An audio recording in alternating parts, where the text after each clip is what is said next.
কত কষ্ট করে ধান কাটতেছে আর কাটতে আপনি কাটতে পারবেন, আমি কাটতে পারবো কতক্ষণ ধৈর্য থাকতে পারবেন? আল্লাহ পাক তাদেরকে কত বড় নিয়ামত দিয়েছে। কাটতেছে বেদম এসব এই রোদ্রে মেঝে আপনি আর আমি কতক্ষণ থাকতে পারবো? এই যে কত মানুষ তারা কত কষ্ট করে আমরা তো বুঝি না, তারপরে তাদেরকে সম্মান দিই নাই। এই কারণে তো আমাদের দুঃখ কষ্ট লেগে থাকে। কত কষ্ট করে ধানগুলি কাটতে, এগুলি কাটবো আবার নিব বাড়ি থেকে। তারপরে আমাদের বাংলাদেশের বড় সম্পদ হলো কৃষক। এই ধানগুলি কাটে নিয়ে তারা 1 বছরের জন্য তারা কোনো বাড়ি গাড়ি করার মতো ক্ষমতা নয়। তারপরে এই ধান বিক্রি করে তাদের চলবে কত টাকা দেয়? 1000-1200 টাকা মন ধান। তারপরে পোষায় না। যেই খরচ হয়, যেই কষ্ট করে এই ধানগুলি তৈরি করছে, অনেক কষ্ট হয়, কষ্ট। তারপরে তাদের প্রতি আমাদের সম্মান রেখে কথা বলা উচিত কৃষক ভাইদেরকে। এখানে খুব ভালো করছে, সেটা সুন্দর লাগতেছে। তো আমি আসছি আজকে গ্রামের বাড়িতে, তো এইখানে আমার ধান কাটতেছে, আবার এইখান থেকে আমি এই পাশে আসছি। খুব সুন্দর লাগছে ধান কাটা।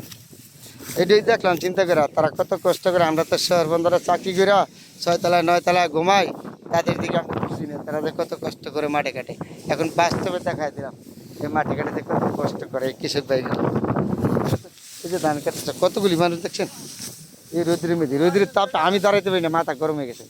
কিন্তু এই লোকগুলি মাঠে কাজ করতেছে। এটা তো আমাদের সর্বত থেকে পাওয়া একটা সম্পদ, বুঝতে হবে। ধান হয়েছে, খুব ভালো ধান হয়েছে, সোনালি ফসল, মাঠ ভর্তি ধান হয়ে গেছে, প্রচুর ধান হয়েছে। ভালো ধান হয়েছে, প্রচুর ধান। এই দেখেন আমরা প্রচুর ধান হয়েছে, সোনালি ফসল। এটা সম্পদ, কৃষকদের বড় সম্পদ। এগুলি মানুষের রোদ্রের তাপ লাগিয়ে গেছে, তো এই যে পানি খেতেছে, আর পানি খেতেছে রোদ্রের তাপের মধ্যে। হ্যাঁ, বড় সম্পদ হলো আমার সোনালি ধান। এবার তো সোনালি ধান এমনি ফসল ভালো হবে, কারণ স্বৈরাচার পতন হয়েছে। তো এখন এই যে ধানের যে সম্পদের মালিক ধান মার্কা, এই বেটা এবার ক্ষমতায় আসবে, এমনি ধান ভালো হবে যতদিন থাকে এতদিন। না অন্য কেউ মাইন্ড করবেন না, আবার আমি এই কথা বলি, আমি এই কথা বলি। কত সুন্দর ধানগুলি কাটতেছে। আমি এই মাঠের মেঝে আষ্টা মারা কাটতেছে, আমি দাঁড়িয়ে আপনাদের সাথে কথা বললাম। মাঠে ঘাটে তারা হলো আসল সম্পদ বাংলাদেশের কৃষক ভাই।